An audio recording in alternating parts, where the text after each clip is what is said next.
ازيكم يا مواليد برج الدلو؟ يا رب تكونوا بخير. توقعات برج الدلو اليوم التلات 10 يناير كانون التاني 2023. انت كنت مشغول الفترة اللي فاتت بشكل كبير، لكن النهاردة يوم مختلف. هتبتدي تبذل جهود تانية عشان تبقى هادي اكتر ومسترخي اكتر. هتبقى بتمشي في طريق مناسب للروحانية اللي انت بتفكر فيها. لو حبيت انك تزور مكان ديني النهاردة او تتأمل عشان تلاقي العزاء لنفسك ولشخصيتك، هيتبنى النهاردة الفكرة دي بشكل كويس وهتتسوى. حتى لو حبيت تشتري هدوم النهاردة، هيبقى في طاقة مناسبة ليك عشان تعمل كده.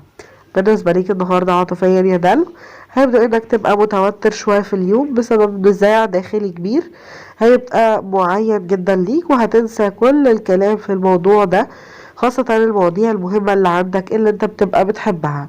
هتاخد قسط كبير من الراحة وهتقضي تفاصيل كتيرة جدا من يومك في النهاردة.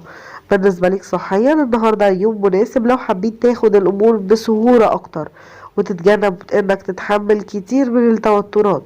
لازم إنك تعرف تقول صح وغلط لكل حاجة ممكن تبقى بتتعلمها في الفترة دي. بالنسبة ليك مهنيا النهاردة يا دلو، هيبقى في النجوم هتبقى في صالحك بشكل كبير، وانت على وشك انك تبتدي بداية جديدة وتنظم لنفسك تنظيم مختلف عن اللي انت فيه كنت قبل كده، وهتبتدي تحصل على مرتبات حلوة جدا ليك في الفترة الجاية.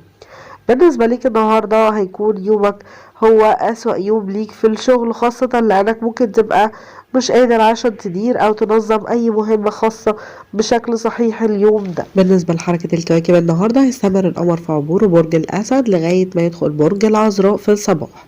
هنبقى بنساهم في المشتري والشمس في شعور بأنه لازم نبقى بنراقب كل المواقف اللي عندنا بدل ما إننا نحتضن بس التغيير. هيساعدنا العبور ده علشان نشوف أنماط كتيرة بشكل واضح أكتر. هيشجعنا علشان نبص أكتر لكل اللي بيحصل لينا من منظورنا الإيجابي. هنبقى مهتمين بإننا نحقق أقصى استفادة من كل ظروفنا في الفترة دي. هيكون في تقدم واضح هنكون من خلاله أكتر حساسية تجاه كل النقاد اللي بيعتبروا معترين عندنا. هنبتدي نشك في نفسنا لما نبقى بنحل مشكلة أو نتعلم إزاي نعبر عن نفسنا أكتر. هيبقى في انخفاض مؤقت هيبقى بيعزز دوافعنا عشان نتحسن أكتر.